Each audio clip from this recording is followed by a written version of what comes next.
Pada masa awal, kawasan yang kini dikenal sebagai Kota Tegal terletak di dataran rendah pesisir utara Pulau Jawa, tepatnya di wilayah Jawa Tengah. Secara geografis, lokasinya yang berada di tepi Laut Jawa memberikan keunggulan strategis sebagai wilayah dengan akses langsung ke jalur laut yang ramai dilalui kapal-kapal perdagangan. Wilayah ini merupakan daerah yang masih alami dengan hamparan luas hutan lebat dan rawa-rawa.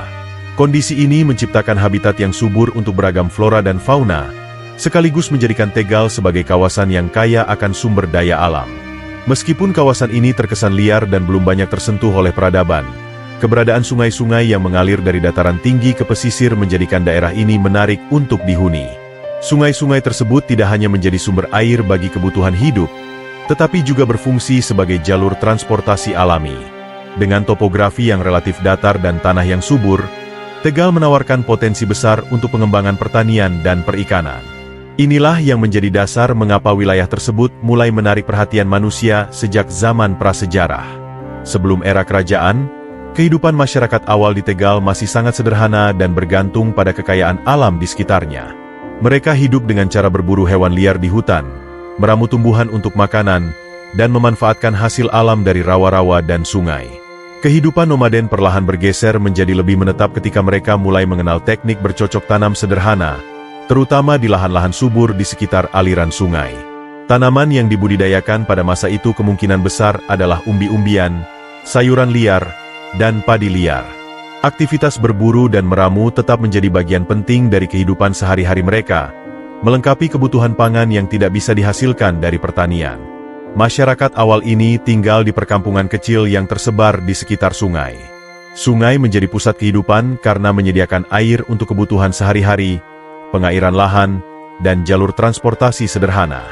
Rumah-rumah mereka kemungkinan besar terbuat dari bahan-bahan alami seperti kayu, bambu, dan daun-daunan, menyesuaikan dengan sumber daya yang mudah didapat di lingkungan sekitar.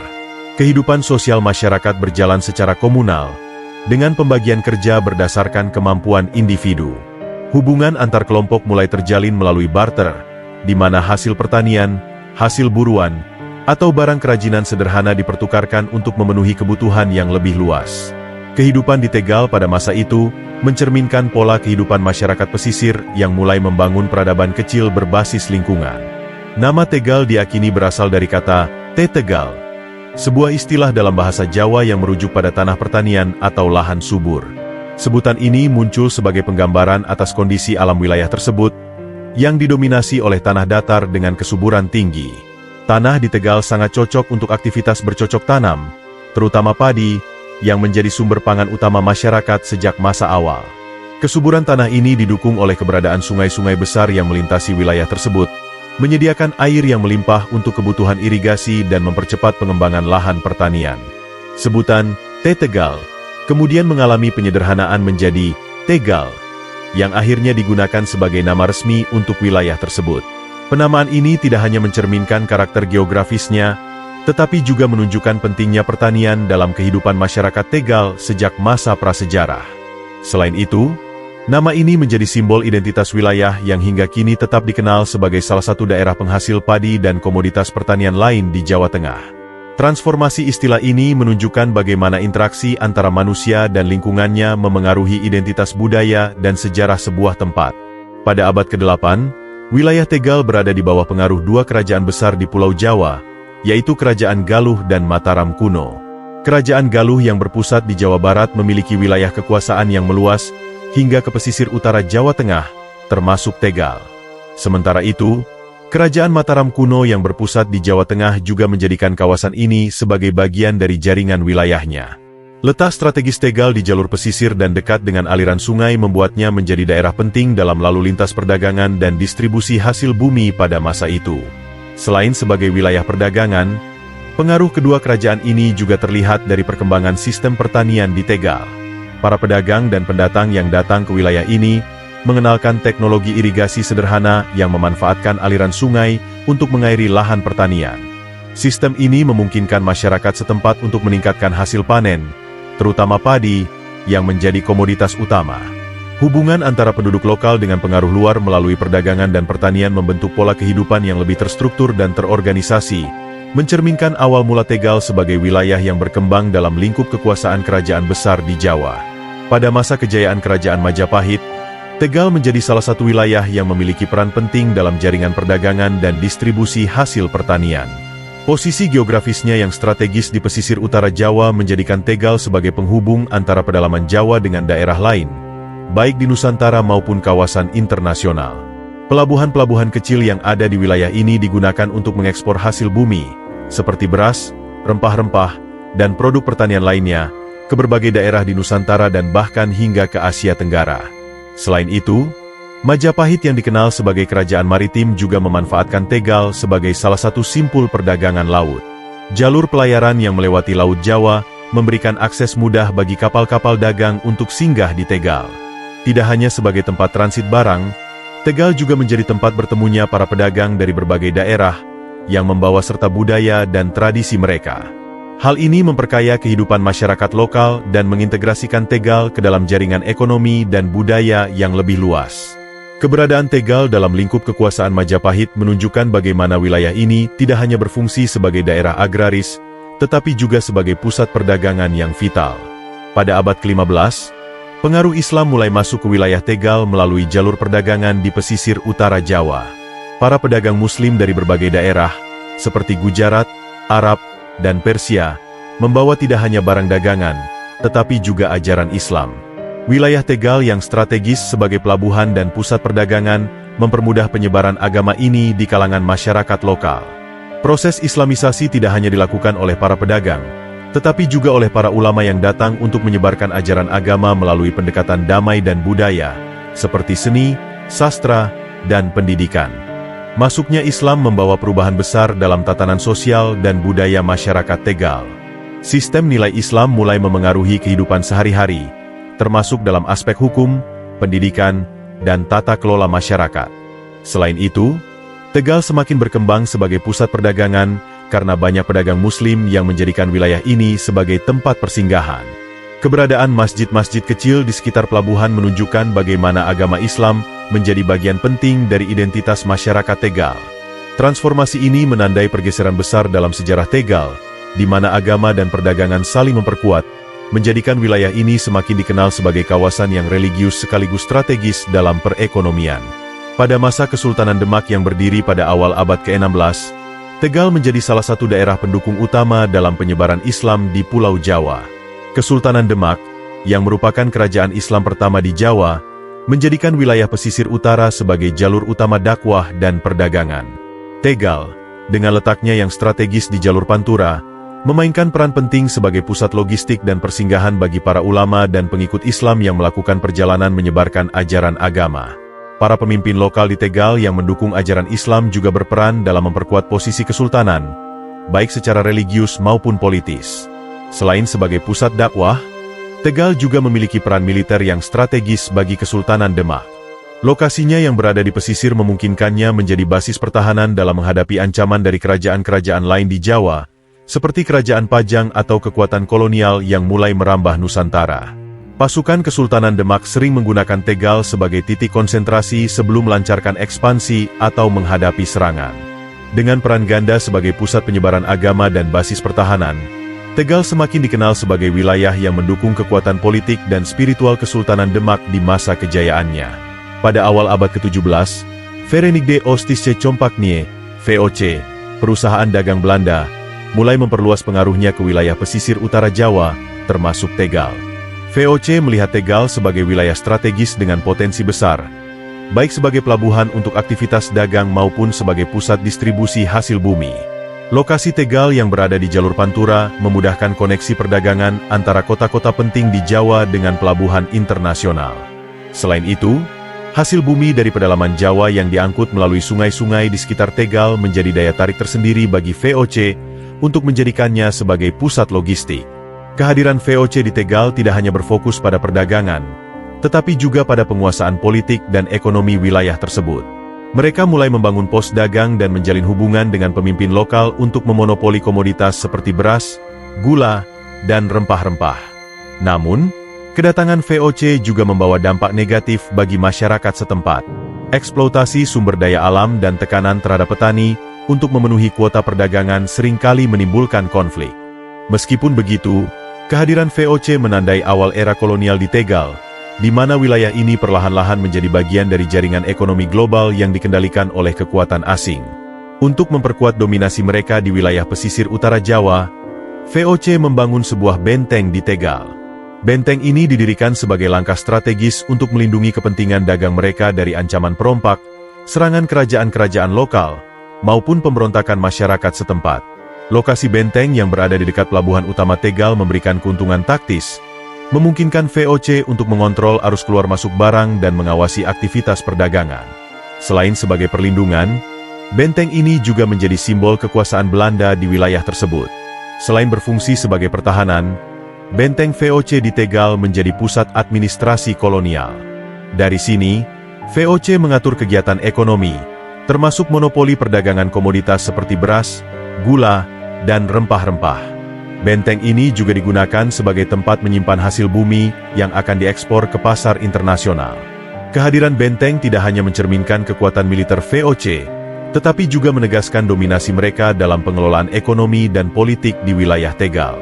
Namun, bagi masyarakat lokal, benteng ini menjadi simbol penindasan karena erat kaitannya dengan eksploitasi dan kebijakan kolonial yang memberatkan rakyat. Pelabuhan di Tegal mengalami perkembangan pesat pada masa kolonial, karena posisinya yang strategis di jalur perdagangan Laut Jawa. Pelabuhan ini menjadi salah satu titik penting dalam distribusi hasil bumi dari pedalaman Jawa ke berbagai daerah di Nusantara dan bahkan ke pasar internasional. Komoditas utama yang diperdagangkan meliputi gula, beras, rempah-rempah, dan hasil pertanian lainnya. Pelabuhan Tegal juga berfungsi sebagai tempat transit kapal-kapal dagang yang mengangkut barang dari kawasan lain, seperti Kalimantan, Sumatera, dan Maluku. Dengan meningkatnya aktivitas perdagangan, Pelabuhan Tegal menjadi pusat ekonomi yang dinamis.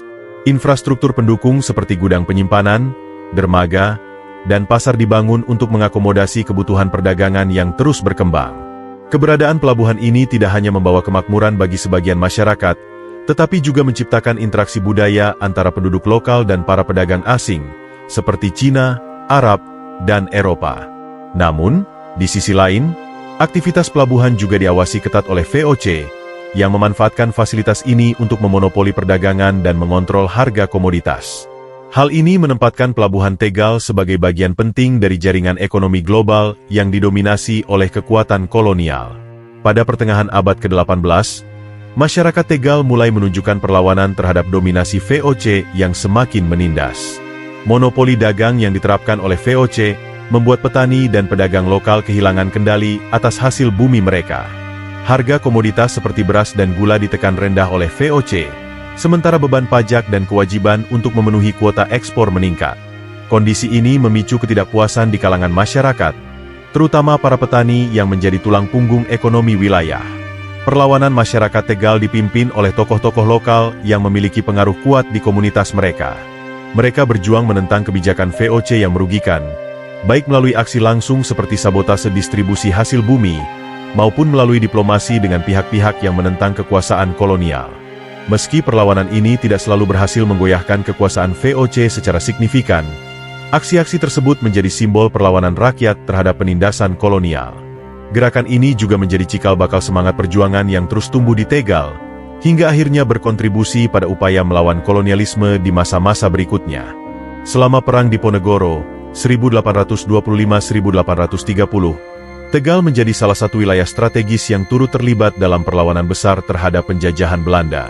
Perang yang dipimpin oleh Pangeran Diponegoro ini meluas ke berbagai daerah di Jawa, termasuk pesisir utara, di mana Tegal menjadi salah satu pusat pergerakan. Letaknya yang strategis di jalur Pantura menjadikan Tegal penting sebagai jalur logistik dan penghubung bagi pasukan pejuang yang bergerak ke arah barat maupun pedalaman Jawa. Masyarakat Tegal, yang sudah lama merasakan penindasan kolonial, antusias bergabung dalam perjuangan ini. Banyak pejuang lokal bergabung dengan pasukan Pangeran Diponegoro, menyediakan logistik, informasi, serta perlindungan di wilayah mereka. Selain itu, kawasan sekitar Tegal sering dijadikan tempat pertempuran gerilya melawan pasukan Belanda yang berusaha memadamkan perlawanan. Meskipun perang berakhir dengan kekalahan Diponegoro, keterlibatan Tegal dalam perang ini menunjukkan semangat juang rakyatnya untuk melawan ketidakadilan dan penjajahan. Perjuangan tersebut menjadi salah satu bagian penting dalam sejarah perlawanan rakyat Jawa terhadap kolonialisme. Setelah berakhirnya Perang Diponegoro pada tahun 1830, pemerintah kolonial Belanda melakukan reorganisasi besar-besaran terhadap sistem administrasi di Jawa, termasuk di wilayah Tegal. Langkah ini diambil untuk memperkuat kontrol kolonial, sekaligus mencegah terulangnya pemberontakan serupa di masa depan. Tegal, yang memiliki posisi strategis di pesisir utara Jawa, ditetapkan sebagai salah satu pusat administrasi wilayah, dengan pengelolaan yang lebih terstruktur dan diawasi ketat oleh pemerintah kolonial. Dalam reorganisasi ini, Tegal berkembang menjadi pusat pemerintahan lokal yang dilengkapi dengan berbagai fasilitas administrasi dan infrastruktur. Kantor-kantor pemerintahan, pos militer, dan sistem pajak diperkuat untuk memastikan stabilitas dan kelancaran ekonomi. Selain itu, pelabuhan dan jalur transportasi darat di sekitar Tegal mulai diperbaiki untuk mendukung distribusi hasil bumi dan aktivitas perdagangan yang semakin meningkat. Perubahan ini menjadikan Tegal sebagai salah satu kota penting di pesisir utara Jawa, baik dalam konteks ekonomi maupun pemerintahan kolonial. Meskipun perubahan tersebut seringkali dilakukan dengan memanfaatkan tenaga dan sumber daya masyarakat lokal secara eksploitatif. Pada akhir abad ke-19, pemerintah kolonial Belanda mulai mengembangkan infrastruktur di wilayah Tegal untuk mendukung aktivitas ekonomi dan perdagangan. Salah satu proyek yang paling signifikan adalah pembangunan jalur kereta api yang menghubungkan Tegal dengan kota-kota lain di Pulau Jawa. Jalur kereta api ini mempermudah pengangkutan hasil bumi, seperti beras, gula, dan rempah-rempah, dari pedalaman ke pelabuhan Tegal, serta mempercepat distribusinya ke pasar-pasar di Jawa dan luar negeri. Dengan adanya jalur ini, Tegal menjadi salah satu simpul penting dalam jaringan transportasi Jawa, yang semakin mengukuhkan posisinya sebagai pusat ekonomi di pesisir utara. Selain kereta api, infrastruktur pelabuhan di Tegal juga mengalami peningkatan. Pelabuhan diperluas dan dilengkapi dengan fasilitas penyimpanan barang, dermaga yang lebih modern, serta aksesibilitas yang lebih baik untuk kapal-kapal besar. Perkembangan ini tidak hanya mempermudah perdagangan, tetapi juga menarik para pedagang dan investor untuk beraktivitas di Tegal. Hal ini mendorong pertumbuhan ekonomi lokal, menciptakan lapangan kerja baru, dan meningkatkan kesejahteraan sebagian masyarakat. Namun, meskipun pembangunan infrastruktur membawa manfaat ekonomi, sebagian besar keuntungan dari pertumbuhan ini tetap berada di tangan pemerintah kolonial dan pengusaha asing, sementara masyarakat lokal masih menghadapi tekanan ekonomi dan sosial. Pada awal abad ke-20, Tegal mulai muncul sebagai salah satu pusat pergerakan nasional yang signifikan di Indonesia. Kesadaran politik masyarakat lokal semakin berkembang akibat kebijakan kolonial yang menindas, termasuk pajak tinggi, eksploitasi tenaga kerja, dan monopoli ekonomi. Kondisi ini mendorong munculnya organisasi-organisasi pergerakan di Tegal, salah satunya Sarekat Islam, yang berdiri untuk melindungi kepentingan pedagang pribumi dari persaingan tidak adil dengan pedagang asing. Organisasi ini dengan cepat mendapat dukungan luas di kalangan masyarakat Tegal, terutama dari kalangan pedagang, petani, dan tokoh agama. Selain Sarekat Islam, sejumlah tokoh lokal di Tegal juga aktif dalam memperjuangkan kemerdekaan melalui berbagai cara, seperti pendidikan, propaganda, dan aksi kolektif melawan kebijakan kolonial. Peran mereka tidak hanya terbatas pada wilayah Tegal, tetapi juga terhubung dengan jaringan pergerakan nasional yang lebih luas di Jawa. Kota ini menjadi salah satu pusat penyebaran gagasan-gagasan kebangsaan, termasuk pentingnya persatuan dan perjuangan untuk memperoleh hak-hak sebagai bangsa yang merdeka. Aktivitas pergerakan nasional di Tegal menunjukkan bagaimana kesadaran politik rakyat mulai terorganisasi dengan baik, menyiapkan jalan menuju kemerdekaan Indonesia. Selama pendudukan Jepang pada tahun 1942-1945, Tegal, seperti banyak wilayah lain di Indonesia, mengalami masa yang sangat sulit. Jepang yang awalnya datang dengan propaganda sebagai pembebas dari penjajahan Belanda, justru melanjutkan eksploitasi yang lebih keras. Banyak warga Tegal dipaksa bekerja sebagai romusha, yaitu tenaga kerja paksa yang dipekerjakan dalam kondisi berat tanpa upah yang layak. Mereka dikirim untuk membangun infrastruktur militer Jepang, seperti jalan, jembatan, dan benteng, baik di wilayah Tegal maupun daerah lain. Kondisi kerja yang tidak manusiawi, kurangnya makanan, serta penyakit yang menyebar membuat banyak romusha tidak kembali ke rumah mereka. Selain eksploitasi tenaga kerja, Jepang juga memaksimalkan pengambilan sumber daya wilayah Tegal untuk mendukung upaya perang mereka.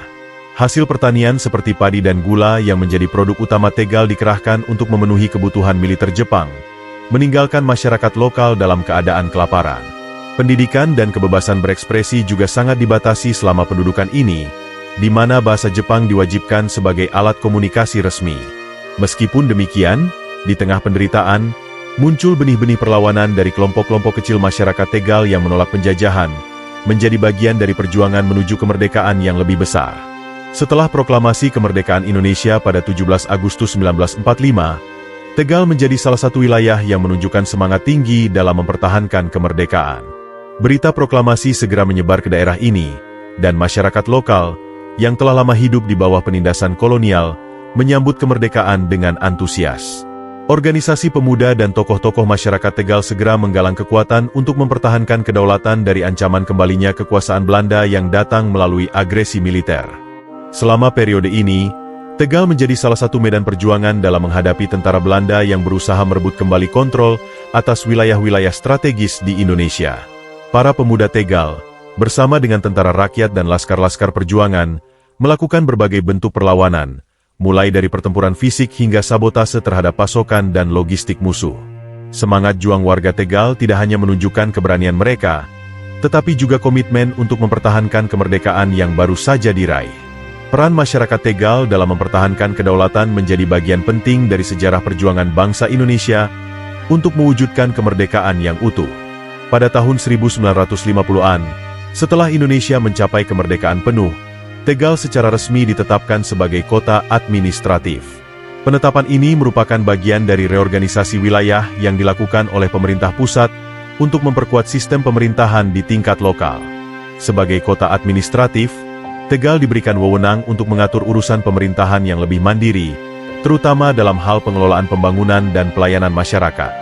Fokus utama dalam pengelolaan kota pada masa itu adalah membangun infrastruktur dasar yang mendukung kehidupan masyarakat, seperti jalan, pasar, fasilitas kesehatan, dan pendidikan.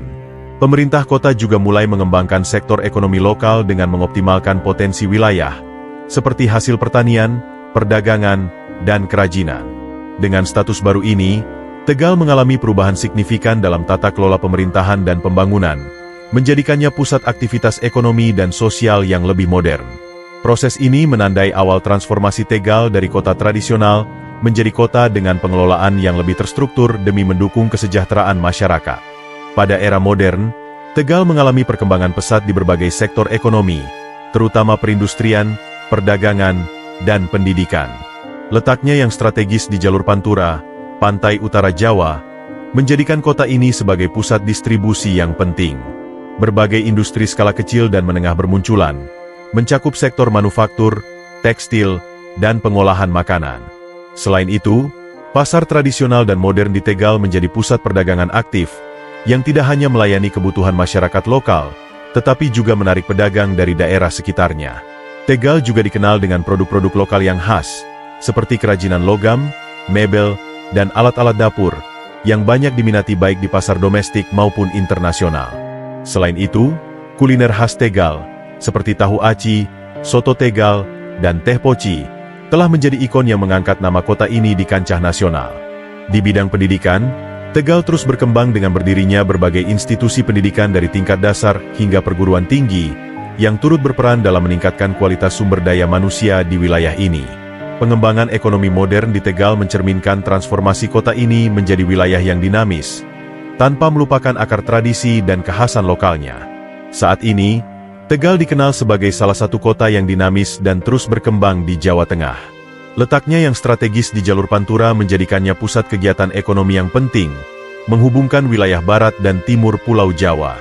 Aktivitas perdagangan, industri, dan jasa berkembang pesat, didukung oleh infrastruktur yang semakin modern, seperti jalan raya, terminal, dan fasilitas umum lainnya. Selain itu, sektor pariwisata juga mulai mendapat perhatian dengan promosi tradisi lokal, kuliner khas, dan peninggalan sejarah yang menjadi daya tarik bagi wisatawan. Meskipun terus beradaptasi dengan modernisasi, Tegal tetap menjaga tradisi dan nilai-nilai sejarahnya. Keberagaman masyarakat yang multikultural menciptakan harmoni sosial yang menjadi ciri khas kota ini. Tradisi seperti sedekah laut dan pertunjukan wayang kulit masih dipertahankan sebagai bagian dari identitas budaya Tegal. Di sisi lain, Teknologi dan inovasi mulai diintegrasikan dalam berbagai sektor untuk mendukung kemajuan kota. Dengan perpaduan antara tradisi dan modernisasi, Tegal berhasil mempertahankan eksistensinya sebagai salah satu kota yang maju dan berkontribusi signifikan terhadap pertumbuhan ekonomi regional.